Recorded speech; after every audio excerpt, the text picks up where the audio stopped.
ብልጽግና የድሮን ጥቃት ፈጽሞብናል ሲል ህወሓት ወነጀለ። ፋኖ የአፍሪካ ህብረትና ኢጋድ ጉርለት ላለበት የምርጫ እውቅና ሰጥተዋል ሲል ወቀሰ። የኢትዮጵያ የምርጫ ምህዳር እንዲገመገምም አሳሰበ። ፑቲን የዩክሬንን ጦርነት ለማስቆም ከዘለንስኪ ጋር መገናኘቱ ፋይዳ እንደሌለው ተናገሩ። መገናኘታቸውም ጥቅም እንደማይታያቸውም ገልጸዋል። የቮይስ ኦፍ ኢትዮጵያ ቤተሰቦች ሰብስክራይብ ማድረጋችሁን እያስታወስናችሁ በዝርዝር የምንመለከታቸው አንዳንድ ጉዳዮች እናልፋለን።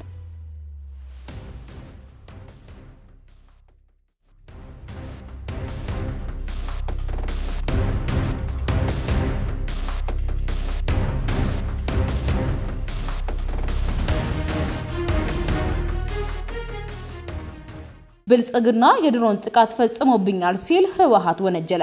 የብልጽግና መንግስት በጀት፣ ነዳጅ፣ መድኃኒት፣ ገንዘብ በመዝጋት ተጨማሪ ጭካኔዎችን በመፈጸም ሊያሸንፋቸው ያልቻሉትን በድሮን ለማጥፋት ጥቃት እየፈጸመ ነው ሲል ህወሓት ገለጸ። የፌዴራል መንግስቱ በትግራይ ላይ ጦርነት እንደገና መጀመሩ አገዛዝ ላይ ያለ ጦርነት ሊተርፍ እንደማይችል በግልጽ ያረጋግጣልን ብለዋል። ለትግራይ ህዝብ አድሎ፣ በጀት መዝጋት፣ የድሮን ጥቃት ወዘተ አይገባውም ነበር ያለ ሲሆን የትግራይ ህዝብ የሰላምና የትዕግስት ጥያቄ እንደ ፍርሃት ተቆጥሯል ብለዋል። የትግራይ ህዝብ በክህደት ሊሸነፍ እንደማይችል መታወቅ አለበትም ሲል አክሏል።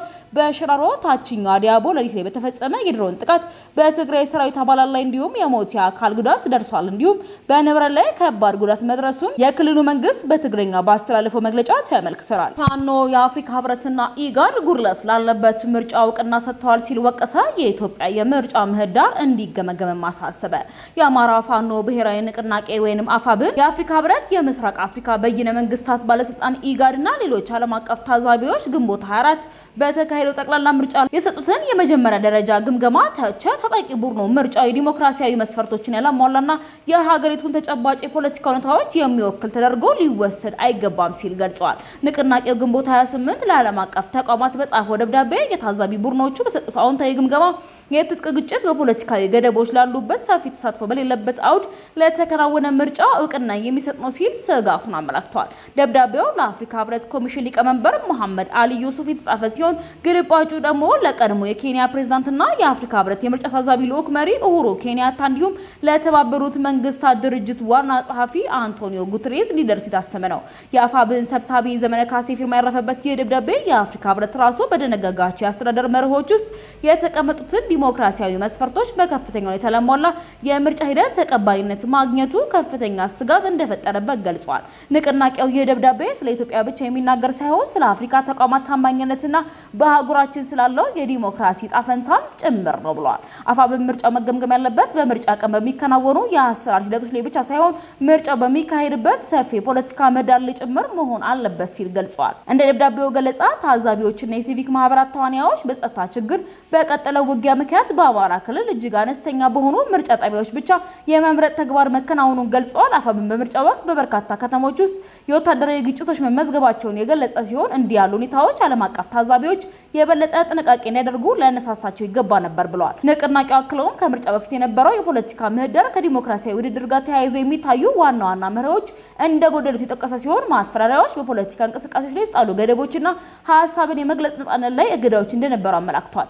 ምርጫ በምርጫ ቀን በምርጫ ጣቢያዎች ውስጥ በሚከሰቱ ነገሮች ብቻ ሊገመገሙ አይችልም፣ ከምርጫው በፊት በነበረው የፖለቲካ ምህዳር ጭምር መመዘን አለበት ብሏል ደብዳቤው። በቀድሞ የኬንያ ፕሬዝዳንት ኡሁሩ ኬንያታ የተመራው የአፍሪካ ህብረት ልዑክ ምርጫ አጠቃላይ ሰላማዊ በሆነ ሁኔታ መጠናቀቁን የገለጸ ሲሆን አካታች የፖለቲካ ውይይት እንዲደረግ፣ የዲሞክራሲ ተቋማት እንዲጠናከሩና የፖለቲካ ብዙሃነት እንዲጎለብት ጥሪ አቅርበዋል። በተመሳሳይ ሁኔታ ኢጋድ የኢትዮጵያ ብሔራዊ ምርጫ ቦርድ ያደረጋቸው ማሻሻያዎች ያጠናቀቀ ሲሆን የዲጂታል መራጮችን ምዝገባን በጂአይኤስ የተደገፈ የምርጫ ጣቢያዎች ካርታ ዝግጅትን እንዲሁም ለተፈናቃዮችና ለኢትዮጵያ መከላከያ ሰራዊት አባላት የተደረጉ ልዩ የድምጽ አሰጣጥ ስርዓቶችን ያጠቃልላል።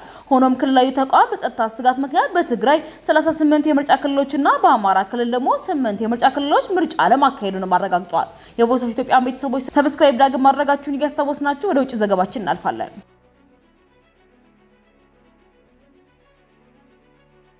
ፑቲን የዩክሬንን ጦርነት ለማስቆም ከዘለንስኪ ጋር መገናኘቱ ፋይዳ እንደሌለው ተናገሩ።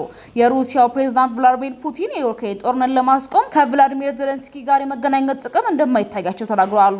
ፑቲን ይህን ያሉት የዩክሬኑ ፕሬዝዳንት ዘለንስኪ የሁለቱን ሀገራት ጦርነት ለማቋጨት ፊት ለፊት ተገናኝተው እንዲነጋገሩ ከጠየቁ በኋላ ነው። ዘለንስኪ ሐሙስ ዕለት ከፑቲን ጋር ቀጥተኛ ድርድር ለማድረግ ለፑቲን ግልጽ ደብዳቤ ልከዋል። በደብዳቤያቸው ከ4 ዓመታት በፊት ሩሲያ በዩክሬን ላይ በጀመረችው ወረራ የተጀመረው ጦርነት የአሜሪካን ትኩረት እስኪ እስኪገዛ ድረስ መጠበቅ ስህተት ነው በማለት ሰላም ሊመጣ የሚችለው በዩክሬንና ሩሲያ መካከል በሚደረግ የቀጥታ ንግግር ነው ብለዋል። የዩክሬን ፕሬዝዳንት በዚህ ደብዳቤያቸው ላይ ተኩስ አቁም እንዲደረግም ጠይቀዋል። ፑቲን ጥያቄውን እንደማይቀበሉ አስታውቀው ከማንኛውም የተኩስ አቁም ስምምነት በፊት የሰላም ንግግር መደረግ እንደሚገባ ቀድሞ የነበራቸውን አቋም በድጋሚ ተናግረዋል። ፑቲን አርብ ዕለት በሴንት ፒተርስበርግ በተካሄደው የሩሲያ ዓመታዊ የምጣኔ ሀብት ፎረም ላይ ዘለንስኪ ያቀረቡትን ሀሳብ ይቀበሉ እንደሆነ ተጠይቀው ፊት ለፊት ተገናኝተው መነጋገሩ ፋይዳው አይታየኝም ሲሉ ምላሽ ሰጥተዋል። ዘለንስኪ የፑቲን ምላሽ ከሰሙ በኋላ ሩሲያ በድጋሚ ጦርነትን መርጣለችም ብለዋል። ለዘለንስኪ ደብዳቤ ምላሽ የሰጡት ፑቲን በበኩላቸው ሞስኮ ከኪየቭ የምትፈልጋቸውን ነገሮች ባልተሟሉበት የተኩስ አቁም ማድረጉ ዩክሬን እንደገና ራሷን እንድታደራጅ ያደርጋል ሲሉ አቋማቸውን በድጋሚ ያሳውቀዋል። ሆሎም ስምምነቶችን እንፈልጋለን፣ ግን ለ6 ወር አሊያም ለ3 ወር አይደለም ለረጅም ጊዜ ስምምነት ነው የምንፈልገው ብለዋል። ባለሙያዎች በሐሳቡ ላይ ከመከሩበትና ከመፍትሄ ጋር ከመጡ በኋላ መገናኘት እንደሚችሉም ጨምረው ገልጸዋል።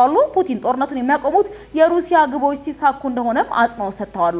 የሩሲያ የረጅም ጊዜ አቋም ዩክሬን ከዶንስክ፣ ሉሃንስክ፣ ኬርሶንና ዛፓርጂያ ክልሎች መውጣትና ኔቶን ለመቀላቀል የምታደርገውን ጥረት ማቆም አለባት የሚል ነው። ኪየቭ ግን ለሞስኮ የሚቀርብ ማንኛውንም ስምምነት ወደፊት እንደገና እንድትወርውር እንደሚያበረታታት በመግለጽ ማንኛውም ግዛት ለመስጠት ፍቃደኛ አልሆነችም። ሩሲያ ሙሉ ወረራ የከፈተችባቸው የክሪሚያን ባህረ ገብ መሬት ከተቆጣጠረች ከ8 ዓመታት በኋላ እንደሆነም ጠቅሳለች። የዘለንስኪ ደብዳቤ ይዞት ዋይት ሃውስን ጨምሮ በአንዳንድ ወገኖች ላይ የሰላም ተስፋን ሰጥቷል። የአሜሪካው ፕሬዝዳንት ዶናልድ ትራምፕ ሁለቱ መሪዎች ቢገናኙ ጥሩ ነበር ብለዋል። ይህ በእንዲህ እንዳለ ዩክሬን አርብ ዕለት በሩሲያ በተያዘው አዞፍ ባህር ህገወጥ ጭነት የጫኑ 5 መርከቦች ላይ ጥቃት መፈጸሟን ማሳውቃለች። የአዘርባይጃን የውጭ ጉዳይ ሚኒስትር በሁለት መርከቦች ላይ በተፈጸመው ጥቃት 5 ሰዎች መገደላቸውን ገልጾ ሆኖም ጥቃቱ ማን እንደፈጸመው አልጠቀሰም። መርከቦቹ ግን የአዘርባይጃን አይደሉም ብሏል። በዩክሬን የሚንቀሳቀስ አንድ ድሮን በሮማኒያ ጥቁር ባህር ኮንስታንት ወደብ ላይ ፈንድቷልም። የዩክሬን ኦፕሬተሮች ድሮኑ በሩሲያ ኤሌክትሮኒክስ ጣልቃ ገብነት ምክንያት ከመስመሩ እንደወጣ ተናግረዋል።